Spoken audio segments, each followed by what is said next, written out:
খেতে কিন্তু খুবই সুস্বাদু। এই গাজরের পরোটা আটা দিয়ে কিভাবে বানাতে হয় চলো সেটা দেখে নিই আমার চ্যানেলে। পুরো ভিডিও দেখে আমাকে জানাবে এটা কেমন হয়েছে। গাজরের এই পরোটাটা খুব সহজেই বানানো যায় পুর ভরার ঝামেলা ছাড়া। গাজর আমি ধুয়ে খোসা ছাড়িয়ে নিয়েছি। এবার আমি এই গাজরটাকে গ্রেট করে নেব।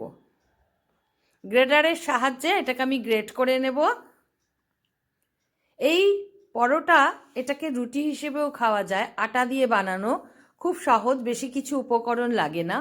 গ্রেট করা গাজর, আটা, সামান্য কিছু জিনিস চলো দেখিয়ে দিচ্ছি।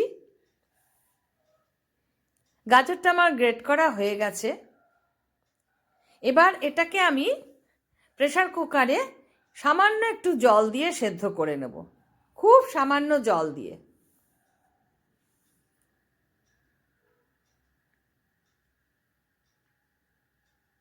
সেদ্ধ করা হয়ে গেছে। প্রেসারে 2টো সিটি দিয়ে আমি গাজরটা সেদ্ধ করে নিয়েছি। এর জলটা কিন্তু ফেলবো না।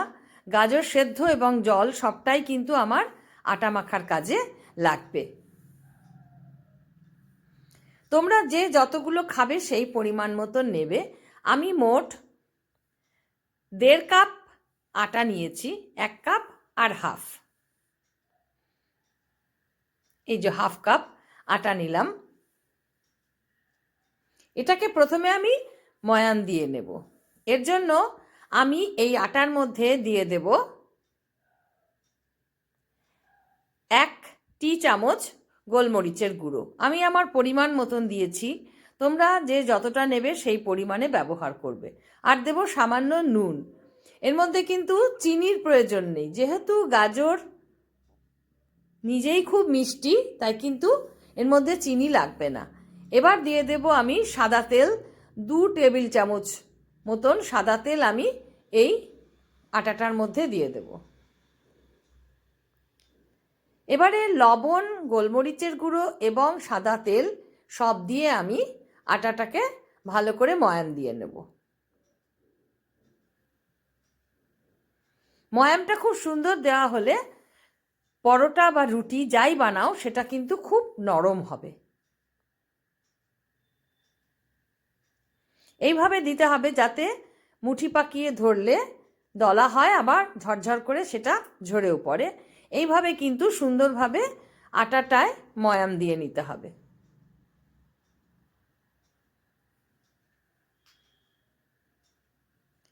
আমার ময়াম দেওয়া দেখো হয়ে গেছে। দেখো এরকম দলা পাকছে, আবার ভেঙে দিলেই ঝুরঝুর করে ভেঙে যাচ্ছে। এবার আমি এই আটাটার মধ্যেই দিয়ে দেব যেই গাজরটা গ্রেট করে আমি সেদ্ধ করে রেখেছিলাম, সেই সেদ্ধ করা গাজরটা আমি জল শুদ্ধই এর মধ্যে দিয়ে দিলাম। সেজন্য কিন্তু যখন সেদ্ধ করবে গাজর, খুব সামান্য জল দিয়ে কিন্তু গাজরটা সেদ্ধ করবে, কারণ গাজরের জলটাও তো, সেদ্ধ করা গাজরের জলটাও পুষ্টিকর। এটা দিয়ে আমি ভালো করে আটাটাকে মেখে নেব। তোমরা যারা আটা পছন্দ করো না তারা চাইলে ময়দা দিয়েও এটা করতে পারো। যেহেতু এখন সবাই বলছে আটাটাই সবথেকে স্বাস্থ্যকর, তাই আমি আটা দিয়েই আমার এই পরোটাটা বানিয়েছি। তোমরা চাইলে পছন্দ মতন তোমাদের ময়দা দিয়েও বানাতে পারো। দেখো গাজর দিয়ে আমার ডোটা বানানো হয়ে গেছে। এটা কিন্তু খুব সফট হয়, মাখাটাও দেখো খুব সফট হয়েছে।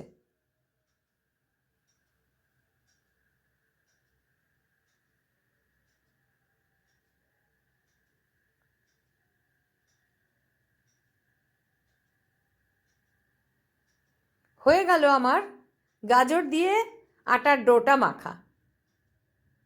এটা খুব সহজ, যখন তখন তোমরা সকালের ব্রেকফাস্ট কিংবা বিকেলের বা রাত্রের যে কোনো সময়ের খাবারের জন্য তোমরা গাজরের এই পরোটা অথবা রুটি করতে পারো।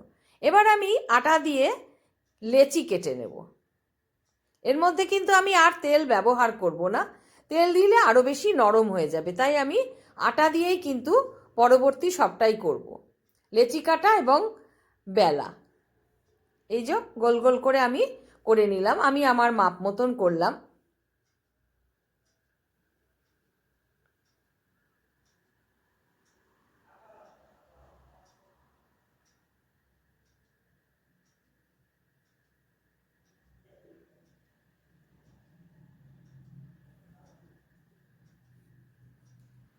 হয়ে গেল আমার এই ডোটা, লেচি কাটা হয়ে গেল।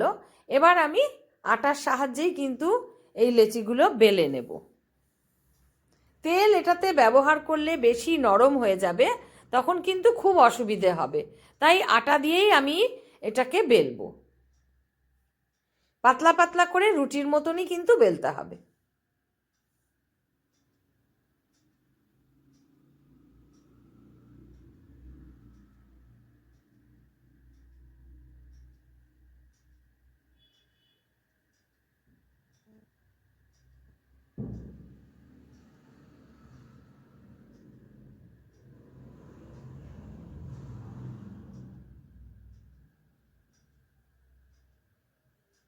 দেখো আমার বেলা হয়ে গেছে, এরকম পাতলা করেই কিন্তু তোমরা এগুলো বেলবে। এবার তাওয়া গরম হয়ে গেছে, আমি গরম তাওয়ায় এটা দিয়ে দিলাম। এইভাবে সেঁকে সেঁকেও কিন্তু তোমরা রুটির মতন খেতে পারো, তেল না দিয়ে। এপিট ওপিট করে সেঁকে নিয়ে যেমনভাবে আমরা রুটি করি সেইভাবে সেঁকেও কিন্তু এটা খাওয়া যায়, খেতে খুবই সুস্বাদু। যেহেতু গাজরটা সেদ্ধ করা, তাই এর ভিতরে কাঁচা থাকার কোনো সম্ভাবনা নেই। এভাবে সেঁকেও কিন্তু তোমরা রুটি করে খেতে পারো। যাদের তেল খাওয়া বারণ তারা এভাবে খেতে পারো। আবার তাওয়ায় তেল দিয়ে পরোটার মতন ভেজেও কিন্তু এভাবে খাওয়া যায়। খুবই সহজ। দেখো, তেলের মধ্যে এপিট ওপিট করে ভেজে নিলেই পরোটাটা আমার রেডি হয়ে যাবে।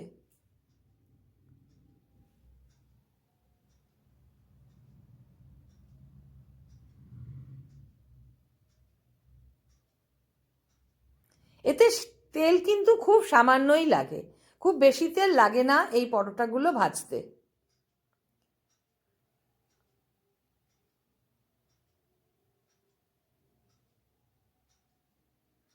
এটা ভাজা হয়ে গেছে, আমি এটা তুলে নিলাম প্লেটে। এরপরে এভাবে একটা একটা করে পরোটা কিন্তু আমি ভেজে নেব।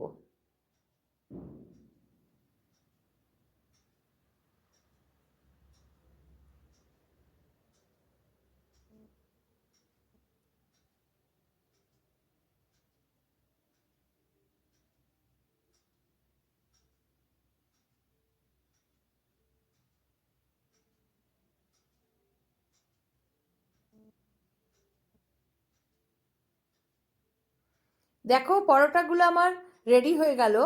রাতের ডিনার বা সকালের ব্রেকফাস্ট যে কোনো সময় কিন্তু গাজর দিয়ে তৈরি আটার পরোটা, এটা তোমরা খেতে পারো যখন তখন, খুব সহজে, খুব তাড়াতাড়ি এটা হয়ে যায়। এর সাথে আমি নেব আলুর দম, মটরশুঁটি দিয়ে করা, খুব সহজভাবে এবং খুব হালকা, যেটা এই গাজরের পরোটার সাথে খাওয়ার জন্য আমি বানিয়েছি।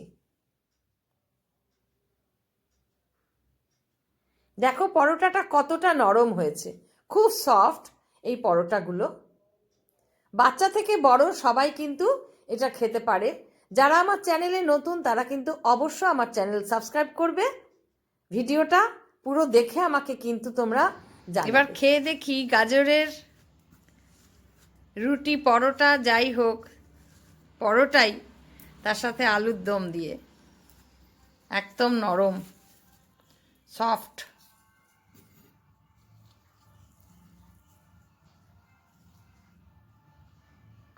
খেতে কিন্তু খুবই সুস্বাদু। এই গাজরের পরোটা আটা দিয়ে কিভাবে বানাতে হয়